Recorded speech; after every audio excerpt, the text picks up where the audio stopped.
제1장 우길 58쪽 3행부터 61쪽 16행까지. 다음 질문자는 일본에서 입회하여 2년 전에 전 가족이 하와이로 건너왔다는 작은 체구의 중년 부인이었다. 그녀는 몹시 난감해하는 표정을 지으며 작은 목소리로 물었다.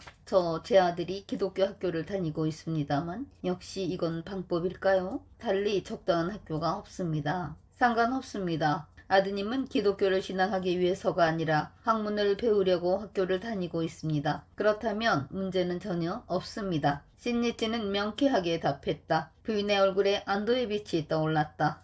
정말입니까? 다행이군요. 기독교 학교에 돈을 지불하는 게 방법에 공양하고 있는 건 아닌가 걱정했습니다. 일본에서 법의 정사를 판별하는 중요함을 들어온 그녀는 아들을 기독교 학교에 다니게 하는 것에 몹시 마음이 아픈 듯 했다. 학교에 돈을 납입한다지만 그건 수업료이지 기독교에 공양하는 것과는 다릅니다. 거기서 배우고 있으니 그에 대한 보수를 지불하는 건 당연하지 않을까요? 우리들 신심의 근본은 니찌렌 대성인께서 도연하신 어본전을 믿고 기원하는 데 있습니다. 그 근본만 벗어나지 않으면 나머지는 고지식하게 생각하지 않아도 좋습니다. 기독교의 영향이 농후한 미국 사회에서 사는 멤버에게는 분명 이러한 일 하나하나가 심각한 고뇌였을 것이다. 그는 더욱 깊이 파고들어 이 문제에 대해 말해두기로 했다. 우리들 생활 양식이나 문화는 대개 종교와 어떤 시기든지 연관되어 있습니다. 예를 들어 일요일은 대부분의 회사가 쉬고 있습니다. 이는 기독교가 일요일을 안식일로 한 데서 비롯되었습니다.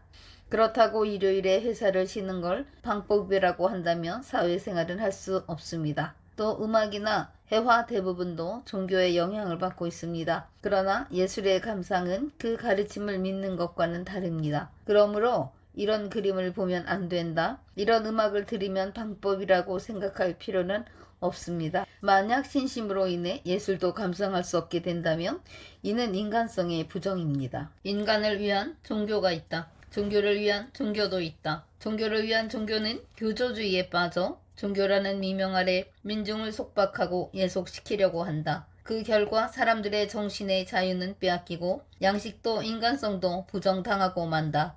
그리고 사회와의 단절을 더욱 깊게 만들어 간다. 니찌렌 대성인의 불법은 인간성의 개화가 목표인 인간을 위한 종교이다. 그 불법을 말하면서 예술이나 문화를 방법으로 단정짓는 종교 지도자가 있다며 대성인의 정신을 짓밟는 편협한 교조주의라고 하지 않을 수 없다. 그것은 불법을 왜곡시키고 세계 강선유포의 길을 단절시키는 행위 외에는 아무것도 아니다.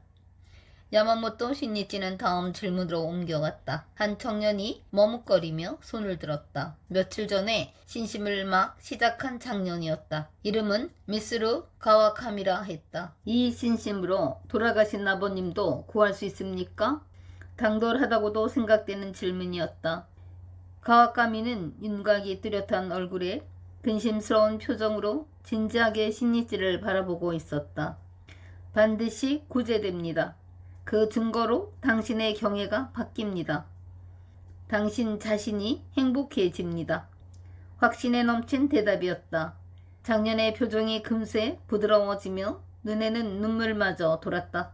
그에게 타계한 아버지가 구제할 수 있는가 하는 문제는 자신의 현실 이상으로 마음을 심하게 짓누르고 있었던 것이다. 그는 오아후 섬 출신으로 구형제의 차남이었으나 동생 셋은 유아기에 연달아 병사했다. 그도 5살 때 원인 불명의 병으로 오른쪽 발목 절단이라는 선고를 받았다. 아버지는 어떻게든 발목을 자르지 않고 온전한 몸으로 남기를 바랐다. 일본에서의 치료에 희망을 걸었던 아버지는 양돈업을 그만두고 귀국을 결심했다. 그는 아버지의 고향인 히로시마의 병원에서 정밀 검사를 받았다. 그 결과 골막염이라는 병명으로 진단을 받아 다행히 절단을 면할 수 있었다. 사랑하는 아들을 구하려는 아버지의 마음이 그를 구했다고 해도 좋았다. 그러나 13세 때 그 아버지가 타계했다.